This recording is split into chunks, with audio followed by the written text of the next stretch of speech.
किया है, उसकी अनुभूति हुई है कुछ करके, तो उस पर कोई डाउट नहीं होता। जब वो चीज़ सामने आ जाती है तो वो उसको हम पूरा प्रूव्ड, एक 100% प्रूफ मानते हैं उस चीज़ को। तो मैंने अपने जीवन में कुछ चीज़ें बड़ा बियॉन्ड रीजनेबल डाउट वो करके देखी हैं, वो अनुभव की हैं फिर, और उनका परिणाम सामने आया, तब मैं वो बातें आपसे कुछ करूँगा। 3-4 बातें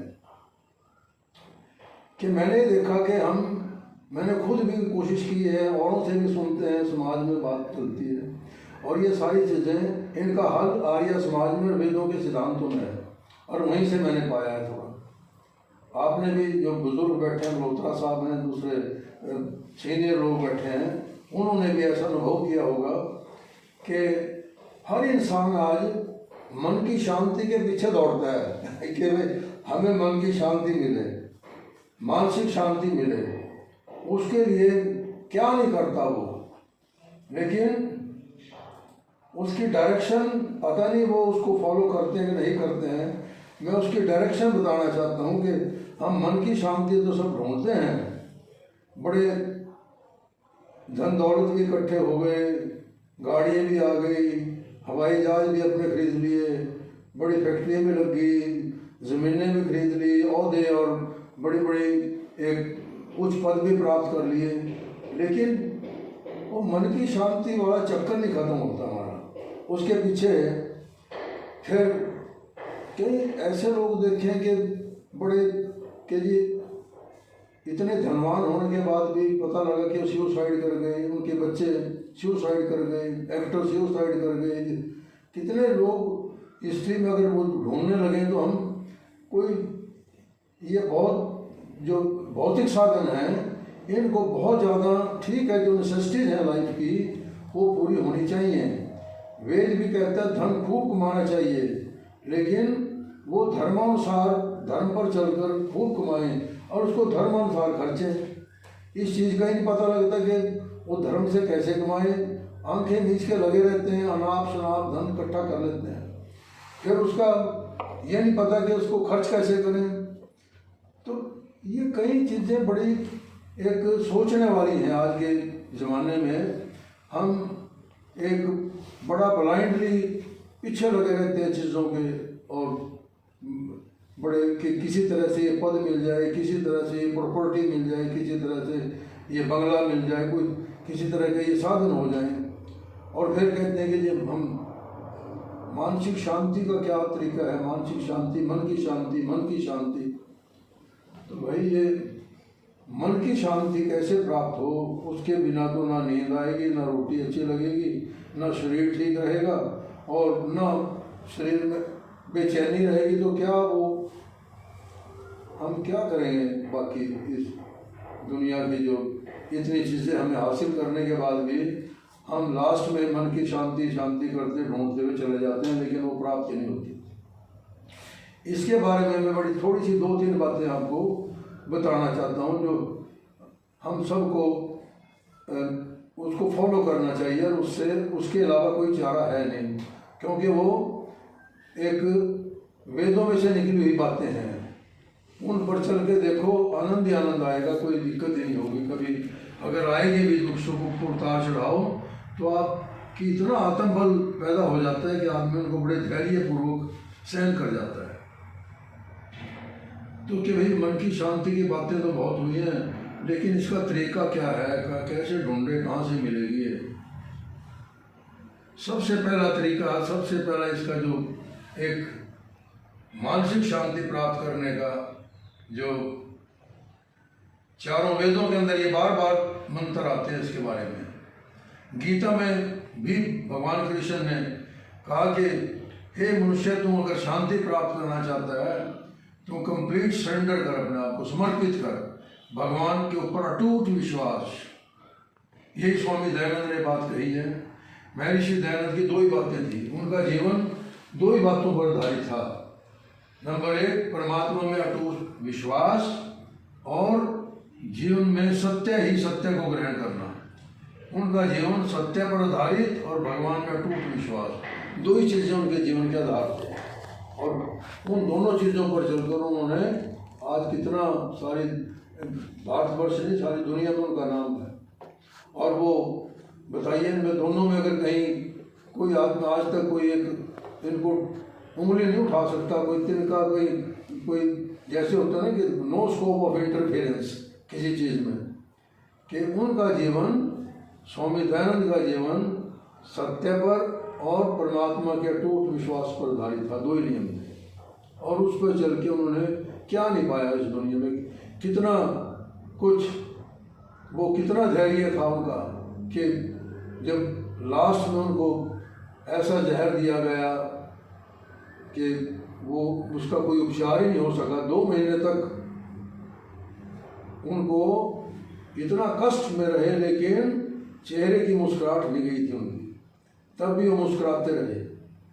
वो ये इतना उनके अंदर आत्मबल, वो परमात्मा में का अटूट विश्वास ही था कि वो हंसते हुए अपनी इच्छा के मुताबिक इस संसार से गए हैं, और कि मैं फलां दिन, फलां दिवाली वाले दिन, अमावस्या के दिन अपने प्राण बताकर विद्यार्थी जी को, जो उनके सराहने पर खड़े थे गुरुदत्त विद्यार्थी जी, जो उनकी उसी बात से नास्तिक से आस्तिक बन गए थे, वो शब्द बोल के गए भगवान कि भाई मैं अब जाने वाला हूँ, गायत्री मंत्र पढ़ो, और वो प्राणायाम करते हुए अपने प्राण छोड़ गए, और परमात्मा तेरी लीला पूर्ण हो, तेरी इच्छा पूर्ण हो, ये कहते हुए उन्होंने, तो ऐसा जीवन उनका था।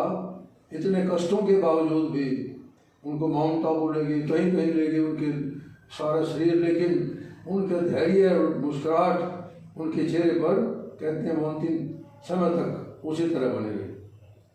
तो ये क्यों? क्योंकि वो परमात्मा में अटूट विश्वास था। परमात्मा है, एक है, सच्चिदानंद है, सबका रक्षक है, उसका बन के देखो, वो आपका रक्षक है।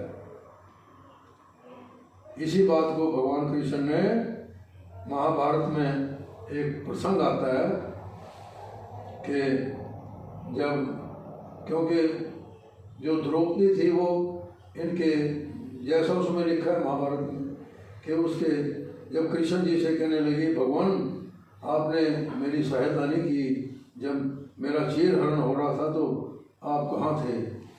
और जब कि आप तो, उन्होंने कहा कि आप तो कौरवों के धृतराष्ट्र, द्रोणाचार्य और भीष्म पितामह की पुकार कर रहे थे, मेरे से तो आपने पुकार ही नहीं किया, मेरे को तो पुकारा ही नहीं, और पुकारा तो जब पुकारा जब इतनी लेट स्टेज पे, और मैं उस वक्त पहुँच गया उनके पास।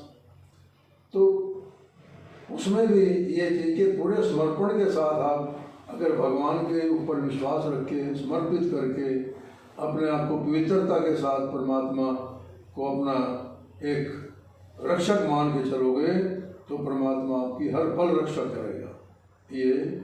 ये भगवान कृष्ण ने भी ये बात कही है। अब मैं एक प्रसंग और पढ़ रहा था, उसमें जो कि कंप्लीट सरेंडर उसके अंदर आता है गीता में, कि वो भी कहते हैं कि मनुष्य तुम पूरा समर्पित कर दे, सारा कुछ, सारे दुख मेरे को अर्पित कर दे, सारा है भगवान, जो भी आपने करना है करिए। इसके बारे में मैंने एक पुस्तक में पढ़ा था, काफ़ी दिन पहले की बात है, कि ये महात्मानंद स्वामी से रिलेटेड है। उनके बेटे रणबीर को फांसी की सज़ा हो गई थी देशद्रोह के केस में, और जब सज़ा हुई तो लोग उनको मिलने आए और वो मुस्कुरा रहे थे। एक ने, किसी ने कहा कि महात्मा जी, बेटे को फांसी की सज़ा हो गई, आप मुस्कुरा रहे, तो ये कहते, भाई मेरा परमात्मा में अटल विश्वास है, अगर इसी में कोई भला हो, शायद अगर कुछ मेरा भला हुआ इसमें तो वो जीवित आएंगे, अगर नहीं होगा उसका भी भला होगा और मेरा भी भला होगा तो नहीं आएंगे, जहाँ भी जाएंगे वहाँ भी अच्छी जगह जाएंगे। कितना इन शब्दों में कितनी बड़ी बात है, कितनी बड़ी चीज बात कह गए वो, कि कितना अटल विश्वास था कि परमात्मा जो आपने किया वो ठीक किया, जो होगा वो भी ठीक होगा। इतना अटूट विश्वास परमात्मा के। लेकिन हम अपनी एक लालसाओं में एक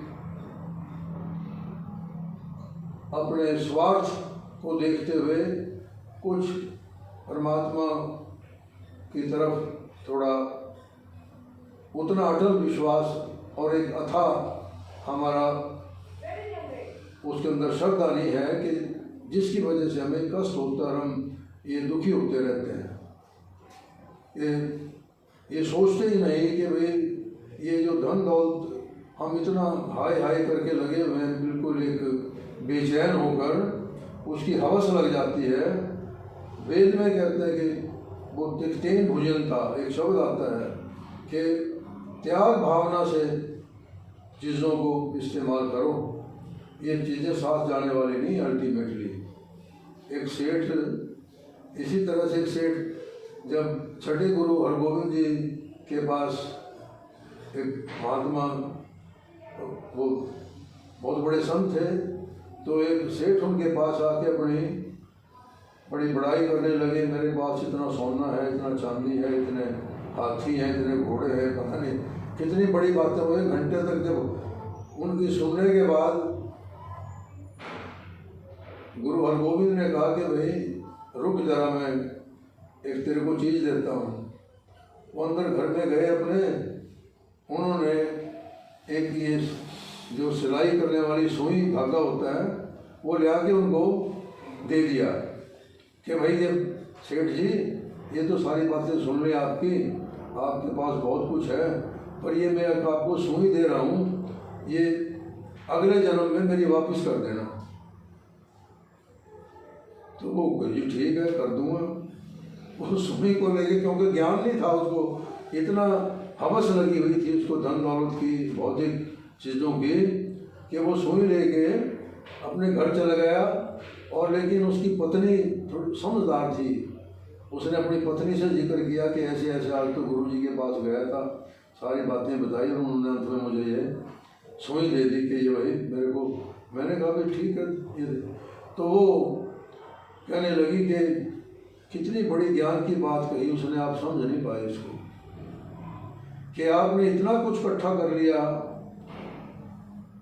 तो आप तो ये कहाँ से कैसे आप ले जाओगे? आप तो ये सुई भी साथ नहीं जाएगी आपकी, तो जो गुरु जी ने दी है ये यहीं रह जाएगी, आप क्यों चक्कर में पड़ रहे हो इसके?